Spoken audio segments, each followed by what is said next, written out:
Hello అండి. ఈరోజు మనం ఈ కార్డ్బోర్డ్తో ఇంకో క్రాఫ్ట్ చేసేద్దాం. ఫస్ట్ అయితే కార్డ్బోర్డ్ని ఇలా రౌండ్గా కట్ చేసుకోవాలి. అమ్మో ఇలా కట్ చేసుకోవాలి అనుకోకుండా ఏదో ఒక మూత పెట్టేసి ఇలా రౌండ్గా మార్క్ చేసుకొని కట్ చేసేసుకోవాలి. నెక్స్ట్ అయితే ఒక వైట్ పెయింట్ని ఇలా వేసేసుకోవాలి.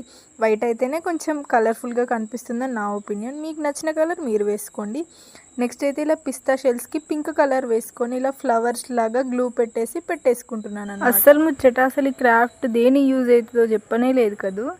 ఇది ఏం లేదండి, గోడకు పెట్టేస్తే అలా కొంచెం లుక్ ఉంటుందని పిస్తా షెల్స్ ఉన్నాయి కదా అని ఇలా ట్రై చేస్తున్నా. మీరు కూడా ట్రై చేయండి, పర్లేదు, బాగానే వచ్చింది. సో పిస్తా షెల్స్ని అయితే ఇలా గ్లూ పెట్టేసి ఫ్లవర్స్ లాగా మంచిగా అతికించేసుకోవాలి. కొంచెం టైం టేకింగే, బట్ చేస్తే బాగుంటుంది. నెక్స్ట్ ఏం చేద్దామంటే ఇలా ఫ్లవర్స్ పెట్టుకోవడం అయిపోయిన తర్వాత గ్రీన్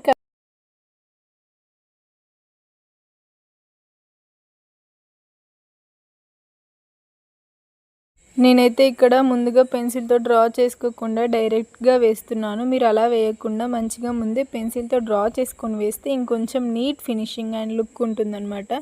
సో నేనైతే ఇలా వేసేసుకున్నాను.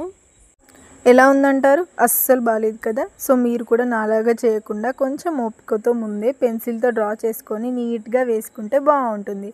నెక్స్ట్ ఇంకొంచెం లుక్ ఉండడం కోసం ఇలా ఒక డ్రెస్ది కుందన్స్ లాగా ఉంటే తీసేసి దీనికి పెట్టేస్తున్నాను.